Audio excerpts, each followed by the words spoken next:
Ils défendent. Vous avez les artisans, on appellerait ça, nous aujourd'hui, on dirait il y a 3 classes. On dirait il y a les pauvres, les ouvriers peut-être. Il y aurait la classe moyenne, on dit ça, et les riches. C'est vraiment 3 mondes. Dire qu'il y a une égalité, c'est vraiment n'importe quoi de dire ça. Il y a réellement 3 mondes. 3 mondes. Je vous le dis. Ça n'a rien à voir. Est-ce qu'on va parler de justice? Oui, c'est juste. Ce sont les lois. Vous pouvez trouver ces 3 mondes même dans la pensée. Vous avez des hommes et des femmes qui sont totalement inconscients de leurs pensées. Totalement. Ils ne se posent jamais de questions, ils ne sont même pas conscients qu'ils pensent. Ça veut dire que n'importe qui leur dit quelque chose, il n'y a rien, aucune réflexion. Ils répètent ce qu'on dit, on dit quelque chose à la télé, ils répètent. On leur dit maintenant, vous ne devez plus vous brosser les dents, ils ne se brossent plus les dents. La semaine d'après, on leur dit, vous devez vous brosser les dents, ils se brossent les dents. Ils font tout ce qu'on leur dit. C'est la classe sous la terre. Vous avez la classe moyenne dans les pensées.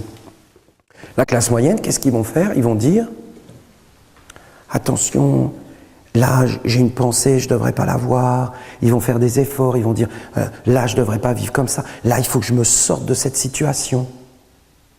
Il faut que je m'en sorte. Là cette situation revient tout le temps. J'arrive pas à la maîtriser. Ces êtres sont déjà beaucoup plus riches parce qu'ils sont conscients.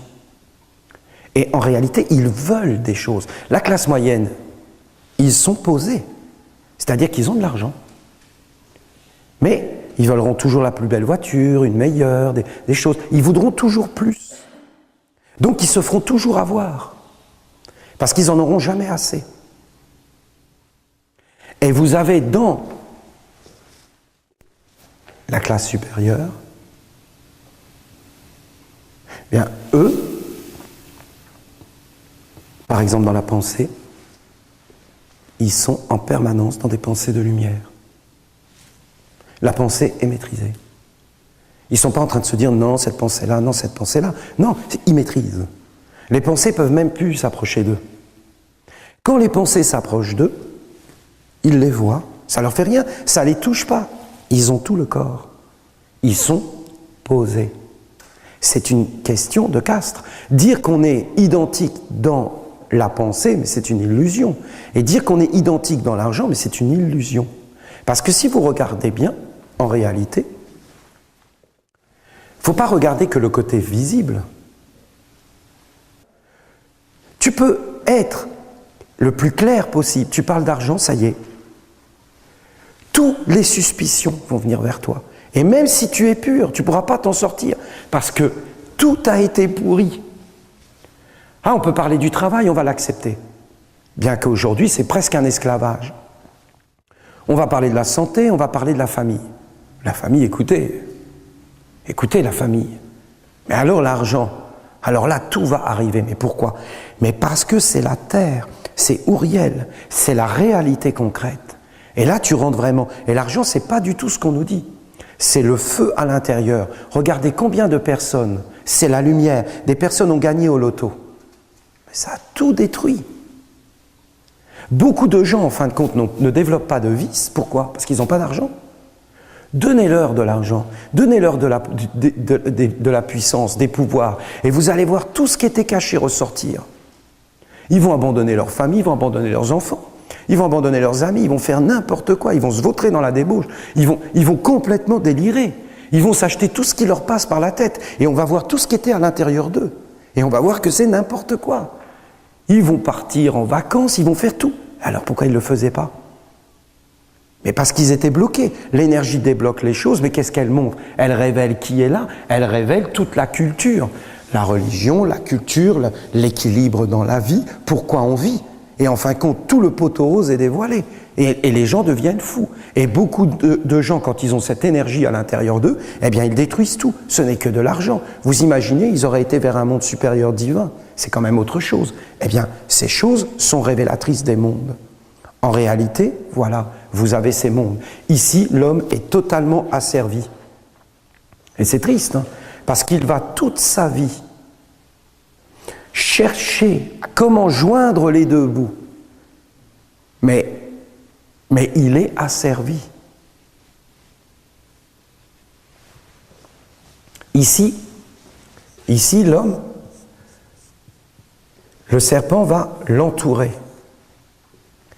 Et là, l'homme est posé déjà sur la mer. Parce que c'est la classe moyenne. Il a un travail, il a les choses. Mais, toujours il va vouloir plus. Il y aura un problème entre eux de s'individualiser. Ici, l'homme ne s'individualise pas. Ici, l'homme s'individualise. Vous pouvez le voir, il y a une tige dans la fleur. C'est que l'être a su aller vers le haut.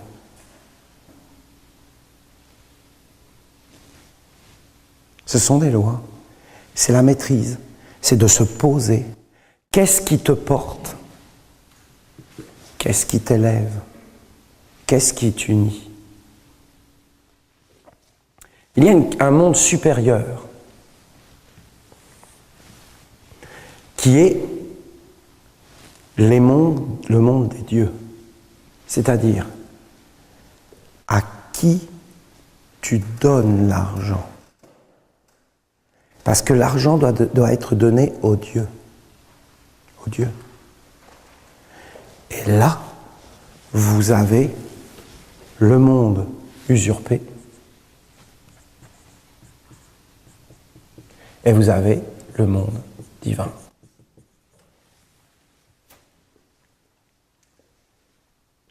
Le monde divin donne la sérénité et la paix à toutes les classes. Religion, culture, magistrature, pour empêcher les débordements, les lois, les forces équilibrées, l'économie, le côté guerrier pour protéger, et une économie pour rendre heureux. Mais l'argent est divine et circule. C'est l'énergie créatrice de la vie. Si les hommes qui sont au sommet, nos dirigeants, nos rois, ne donnent pas l'argent à Dieu, au monde divin, mais s'en servent, eux, pour des pouvoirs inconnus,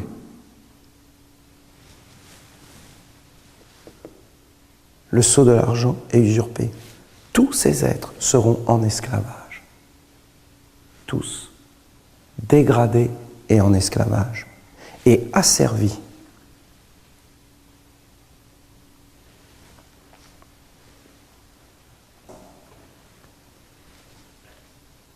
Mais chacun doit pouvoir s'élever par les vertus du travail, de la santé.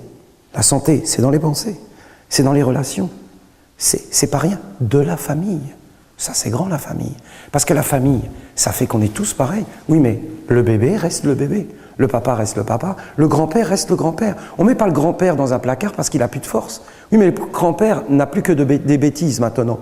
Mais attendez, le grand-père n'a plus que des bêtises. Mais qu'est-ce que c'est que cette culture? Qu'est-ce que c'est que cette éducation qui dégrade la vieillesse? Alors que la vieillesse devrait être l'aboutissement intégral de la vie de l'homme. Ça devrait être un rayonnement de lumière. Mais qu'est-ce que c'est que toutes ces histoires? Mais c'est un monde usurpé. Aujourd'hui, on devrait se poser la question, comment donner l'argent au monde divin? Au commencement est l'intelligence. L'intelligence. Elle est avec Dieu. Elle est Dieu. Mon Dieu, qu'est-ce que c'est beau! C'est beau. L'intelligence, pas le verbe. L'intelligence, logos, l'intelligence. C'était mal traduit. L'intelligence est Dieu. L'intelligence. Est-ce que c'est une intelligence sombre? Est-ce que c'est une intelligence lumineuse? Tout a été fait par elle, tout. Les fleurs, les hommes, tout. Tout est intelligent. Mais sans elle, sans l'intelligence,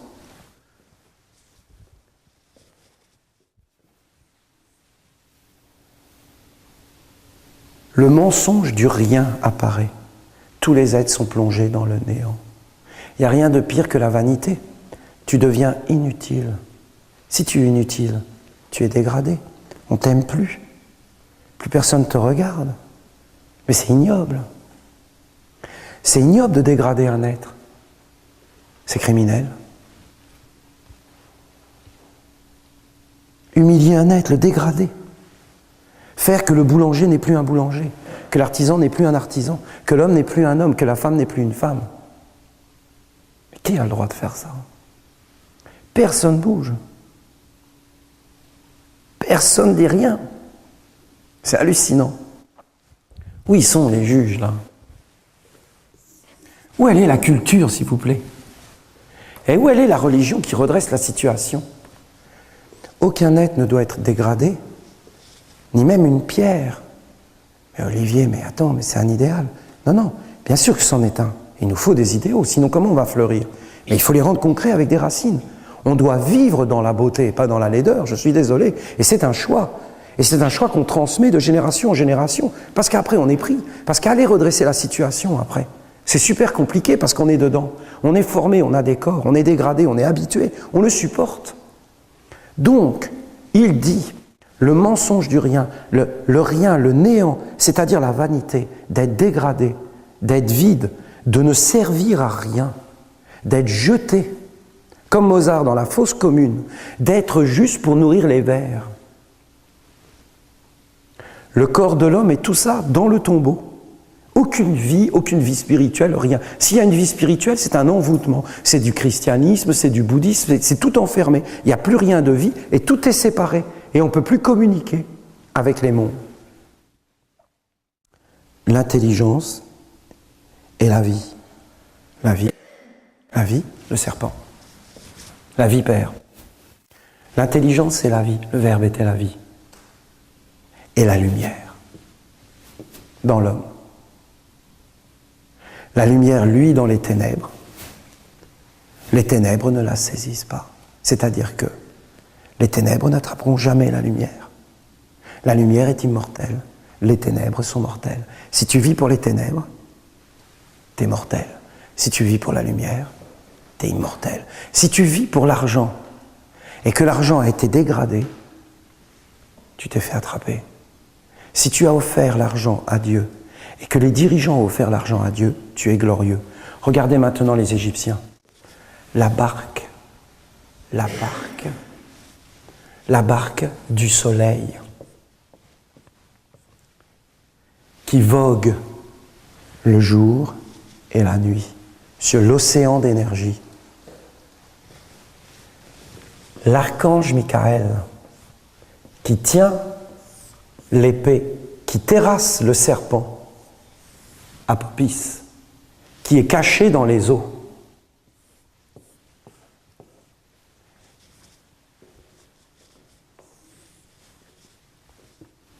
Des classes, et qui maintient l'ordre du monde. Ah, c'est de la religion, c'est de la superstition, c'est de la science politique, c'est l'art de gouverner un pays, c'est la sublimation d'Uriel. C'est l'art de faire de la terre, en décomposition, du pain, des gâteaux, la richesse, la splendeur, et d'offrir tout ça aux dieux pour qu'il y ait un lien entre les mondes. C'est l'art d'unir le père et la mère, le ciel et la terre. C'est l'art de la famille, c'est l'art de la belle vie. Oui, mais Olivier, alors tu es en train de nous dire que les Égyptiens, avec tout leur rituel, c'était de la politique. Ils ont montré comment on gouverne dans les deux mondes et comment on maîtrise les choses par la magie. Parce qu'on ne peut pas séparer la magie de la vie sur Terre, puisqu'en réalité, tout est vivant et tout est dans la créativité.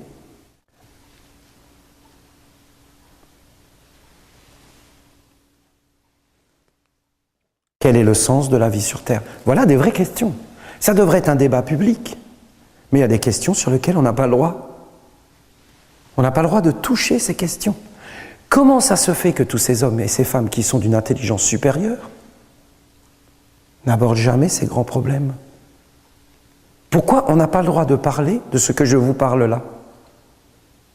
Pourquoi quand on tient ce genre de discours,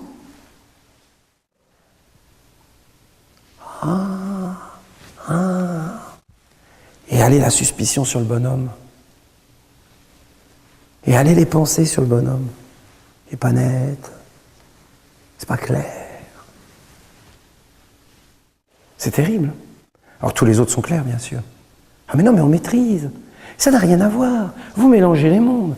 Lui, c'est un religieux. Qu'est-ce qui nous parle d'argent? Ça n'a rien à voir. Ah bon? Mais qui a dit ça?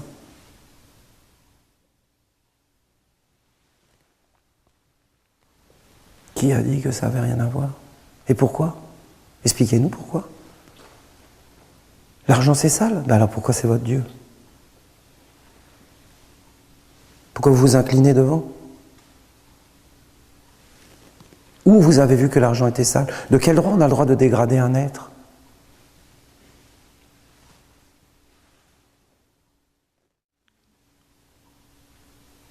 Il nous faudrait une autre vision, mais j'avoue que c'est un travail de titan. Je l'avoue. Alors, essayez de voir ces choses dans vos vies.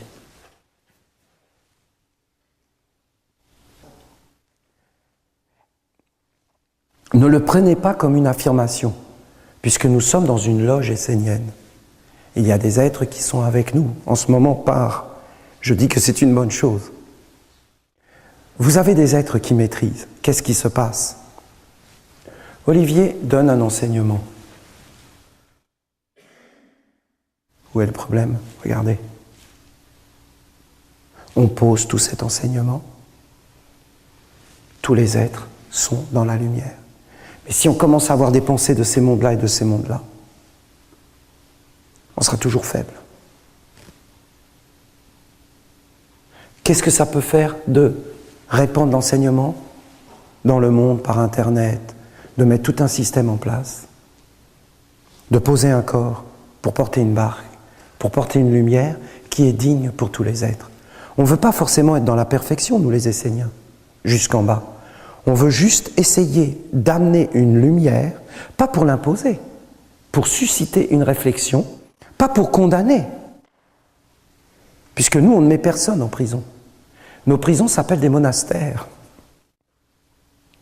Si tu as quelque chose à comprendre, fais une retraite. C'est là que viennent toutes ces idées. Ça a été dégradé. Les êtres n'ont pas été dans la réflexion et dans la guérison, on les a enfermés. Mais on n'a rien amené vers l'argent, la prospérité, la libération, les forces de guérison. Ouriel, la gloire, la splendeur, la richesse, la fructification de ce qui est bon, de ce qui est bien, par l'art de la sublimation et de conduire les forces vers le haut. Je vous dis pour le futur qu'il ne faudra plus travailler pour l'argent, mais que l'argent devra être lié à un monde divin.